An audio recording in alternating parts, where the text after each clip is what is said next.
Hello, this is Thinking About Teaching Video 2. My name is Casey Jacobowski, and I am coming to you live from upstate New York.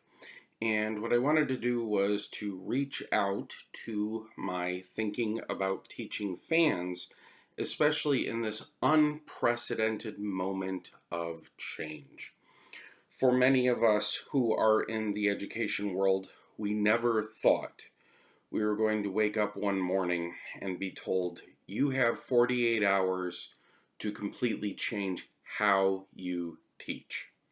Nor did we ever think that our students would wake up and realize that they were saying physical and in-person goodbyes to their teachers, to their friends, and to their schools for we don't know how long.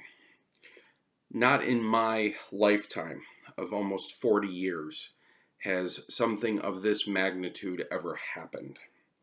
Granted, yearly, we quite often have people who need to stay home due to rather contagious diseases, such as chickenpox, such as MMR, measles, mumps, rubella, which we almost eradicated, or when we had SARS, H1N1, or some of the other diseases that we've seen, who, while catastrophic to people, were not the level of morbidity or mortality rates that we have seen with the COVID-19.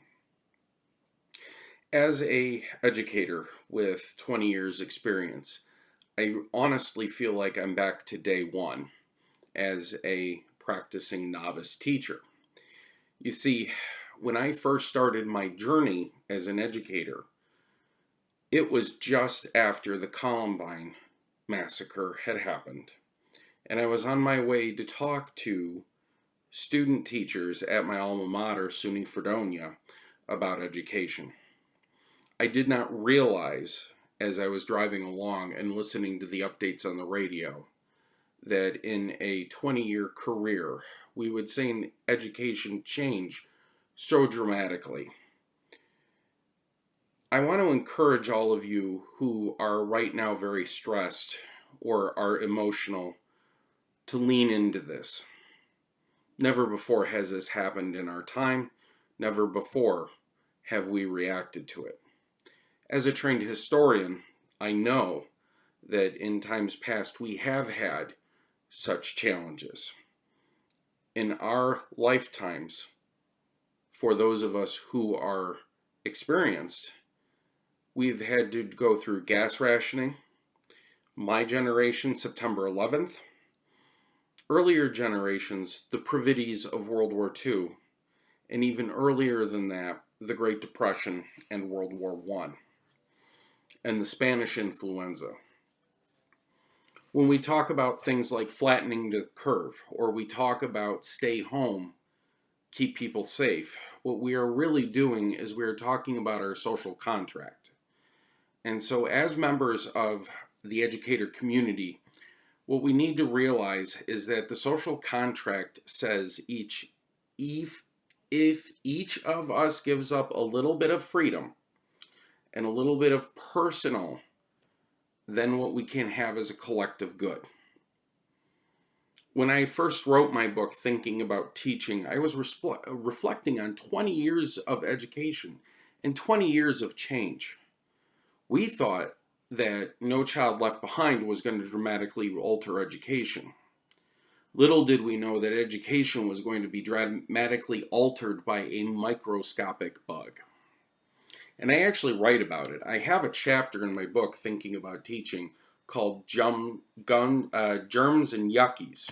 And if you'll allow me to for a minute, I just want to take an excerpt from that chapter out of my book, Thinking About Teaching, which is available from EduMatch Publishers. I never realized that I was going to be having such an interesting insight about Germs and Yuckies, chapter 27, because quite frankly, I was just getting over a general cold. And as a type 2 diabetic, and as somebody who has sleep apnea, I'm in the higher level of concern category. I need to stay home, and I need others to stay home. Huge shout out to the people out there who are doing the heavy lifting for those of us who have to stay home so that we don't get sick. Diamond explains how germs really remade the world in his book, Guns, Germs, and Steel.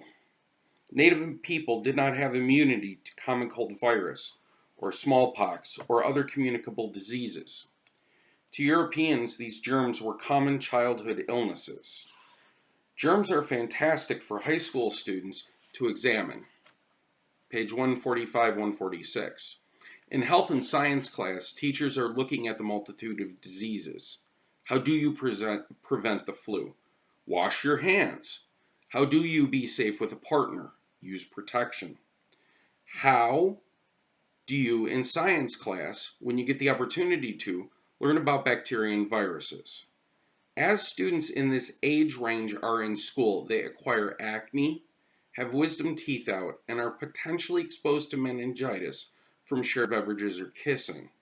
Why not use science, tech, history, and health to discuss how diseases remade the world? Why great Native American areas were wiped out, and how really unethical, in hindsight, it was for the Sullivan campaign to use smallpox blankets in the American Revolution.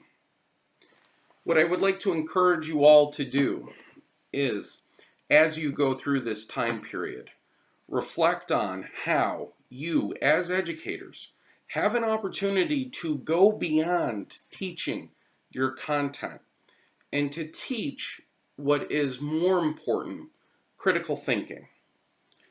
As we go through this time period, we're being bombarded by information, data, graphs, and charts. What we as the educators need to do is share with our students, yes, this is scary. Yes, this is frightening. Yes, we honestly don't know what to do. But what we are going to do is help you be successful by tapping into our experience and our knowledge and our resources. So one of the things I would encourage you as an educator to do, a practice if you will, is to stop and ask your students to fill out a KWL chart. What do I already know about the subject? What do I want to learn about the subject? And what predictively do I think I'm going to learn about the subject? As you go through this KWL chart exercise, really pay attention to the K, the W, and the L as the educator. Find yourself utilizing tools like SurveyMonkey or Google Docs that will allow you to easily collate the information and find your trends. If you have a ton of high school students, ask them to look at this demographic sample of what they want to do and chart it and graph it and make predictions. Lend your classes, folks, to elementary school teachers who need someone who is willing to be an expert. It's time for us to refocus in on community. And in our schools, we form PLNs, or professional learning networks, or PLCs, based upon our ability to work together to find answers to uncommon problems. Right now, we have a great problem, which is how do we keep education going when we are totally not used to doing this? And as educators, I hope that we will find a growth opportunity, that we will push ourselves out of the comfortable and into a new way to reinvigorate ourselves. But also, what I'm asking you to do is please keep in mind that your mental health is most critical.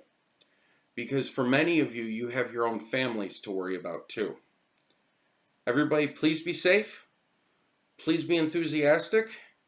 And if you'd like to follow me on Twitter at KCJ underscore edu. Thank you very much and good luck.